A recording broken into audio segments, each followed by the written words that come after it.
So next up, we're going to have a short presentation about an issue that's very important in an election year. And we're very sorry that Jamie Raskin could not be here. A number of his bills are up and he is working and couldn't get away.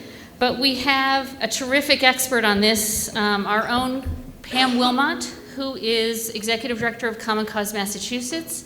She's been with Common Cause as Executive Director in 2 different stints for about 18 years. She has accomplished important government reform and has moved election modernization reforms in campaign finance, ethics, transparency, and also national popular vote reforms. She has both moved it in Massachusetts and also has traveled around the country for national popular vote to help push for reforms in other states. So she's going to talk to us a little bit about national popular vote, and after that we'll have a brief session talking about an Article 5 convention.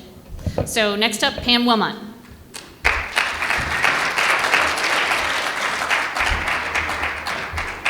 Thanks, Karen. So, we're all paying attention to the presidential election. We heard a lot about it this morning. And one of the things we probably noticed is, of course, presidential candidates are going everywhere. They're going to my state of Massachusetts, to the smallest states, the biggest states. But once we get to the general election, that's not going to be the case. What's it going to look like? Oops. It's going to look like that. That is the 2012 map. 2/3 of the campaign visits of the Republican and Democratic nominee were in just 4 states in 2012. 38 states had exactly 0 visits. 12 states had 100% of the rest. Now, you might say, well, is 2012 an anomaly? No. In fact, the statistics are virtually identical for 2008, 2004, and of course 2000. Wasn't always the case. At some point we had a few more battleground states, but we've kind of coalesced around 4 or 6. They do change a little bit from time to time. So why is this? I mean, part of it is, of course, the Electoral College, and a lot of it is also the state winner-take-all laws that allocate those electors. There are 2 states that do it differently, Maine and Nebraska, but they've actually only split one other time. And that why do the candidates go here? Because it makes absolutely no sense to campaign in a state you can't possibly win, or to campaign in a state which you can't possibly lose. So everything is concentrated in the battleground states. And it isn't just the visits, it's also the money. So this is a stand-in also that the statistics are virtually identical for campaign costs, advertising, on-the-ground troops, all the rest. And is this a problem? I think it's a big problem. This isn't just about who comes to your state. It's also about the political infrastructure of these states. When you live in a battleground state, there's a lot more money for get-out-the-vote efforts, for building state parties, for building civil organizations that are doing get-out-the-vote activities. And it has a huge impact on voter turnout. Voter turnout in battleground states is about 5 to 10% more than in safe states. And when a state moves from a battleground status to a safe status, and that does happen from time to time, you see a huge drop. And that makes sense. Has anybody here been in Ohio or Florida during an election cycle? I have. It is absolutely nuts. Everybody and their brother are there. Where do people in Massachusetts go in the general election? We go to New Hampshire. We don't campaign in our own states. And it also has implications, believe it or not, for public policy as well. Disaster declarations are twice as likely in battleground states. Karl Rove in his book talked about the campaign taking a position in a water dispute between South Dakota and Missouri who was more of a battleground state at that time, specifically in order to garner votes. We see more money given for disasters to battleground states, and there are a number of other correlations. If you looked at this map for sitting presidents, it would be a little bit more diverse, but since the campaign starts literally the day after you get elected, it isn't all that much different. So the battleground states are actually an accident of demographics. And as Chara mentioned earlier today, the current battleground states are much less diverse than the United States. And that's a problem. And it also means that we have an election that will throw a statistical monkey wrench into the works. So think about election 2000. This is votes, it's not electoral votes, this is visits. But at that time, Florida had 27 electoral votes and now has 29. And by winning 500 votes alone, you got all of those 27 electoral votes, 10% of which you actually need to win.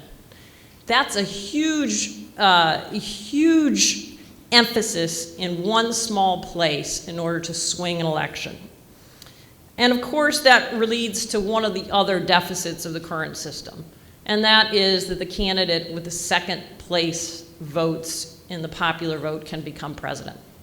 And that's happened 4 out of 57 elections, 1 in 7 times. In non-landslide elections, much higher percentage, at least 1 in 14, if not, 14% if not more. So there are also some subtler problems. This is the actual electoral map. We're all familiar with it. The election is always this red versus blue.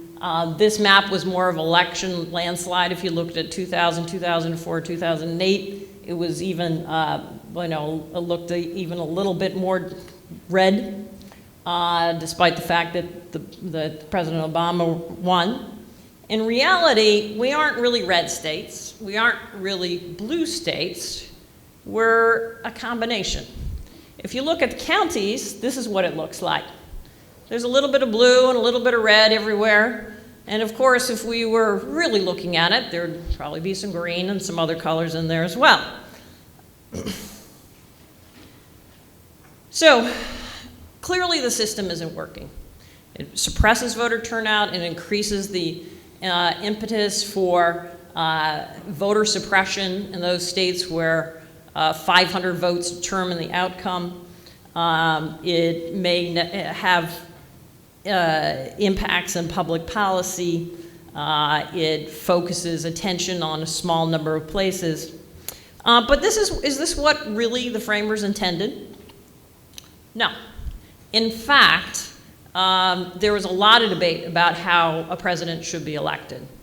And there were, I believe, about 40 different votes. They all went all over the place, and ultimately it got very wrapped up in the 3/5 compromise because southern states did not want to have a popular vote. So what does the Constitution actually say?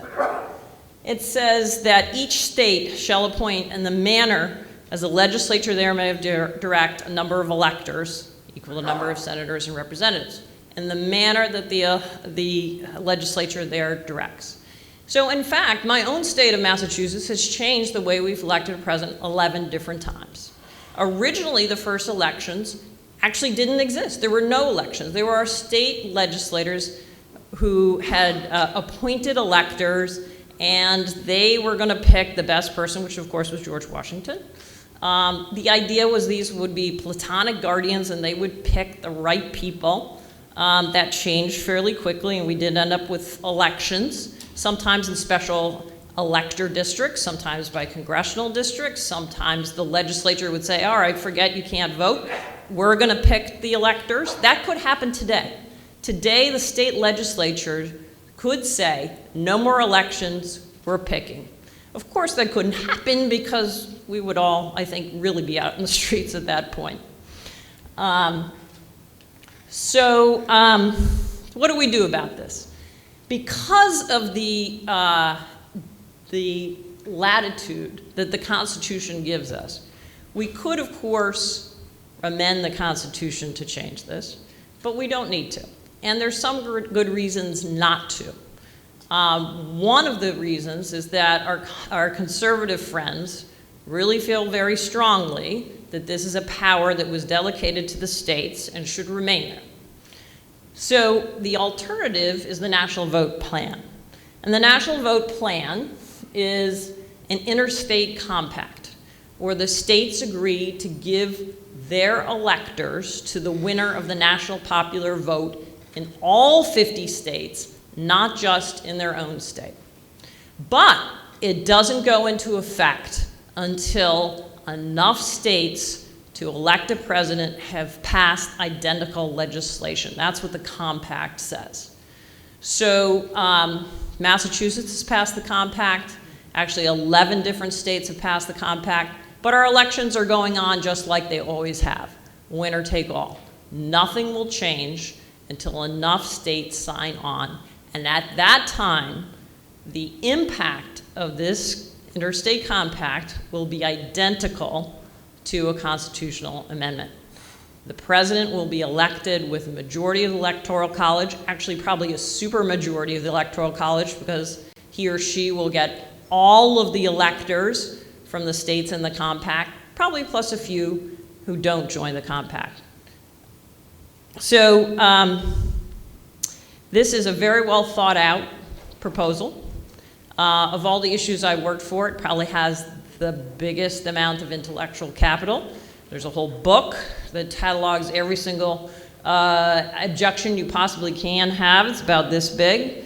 I'll show a link at the end. You can download it. In the end, of course, we'd have a guarantee of having a popular vote supporter. So where are we? The national popular vote has passed, as I said, 11 different jurisdictions, 10 states and the District of Columbia. It has also passed one chamber in an additional 13 states. So as you can see, there are a lot of different kinds of states. We have big states, we have little states. I think there's a lot of misunderstanding that the Electoral College helps small states. It doesn't help small states. It helps battleground states, especially helps big battleground states, because you get more bang for your buck by winning, even if it's by a small margin. So the 10 states that and the District of Columbia represent 165 electoral votes of the 270 needed to put this plan into effect. That means 61% of the way for it to going into effect. That is pretty substantial. And this idea was floated for the first time in 2007. It made some good progress. It was going to make even better progress until the Republican Party passed a resolution led by Mitch McConnell to oppose it. However, there is been some recent progress in red states. When I worked on this, it was very much a bipartisan effort. I think there's a very strong view amongst some folks on both sides of the aisle that this is the right thing for our country and that the popular vote winner should win. And there shouldn't be all these artificial manipulations underneath it all. So the national popular vote would mean that every state would matter, every voter would matter in every election, and that is really what democracy is about. And I hope you'll, if you have any questions, I hope you'll contact me and be as excited about this as I am. Thank you.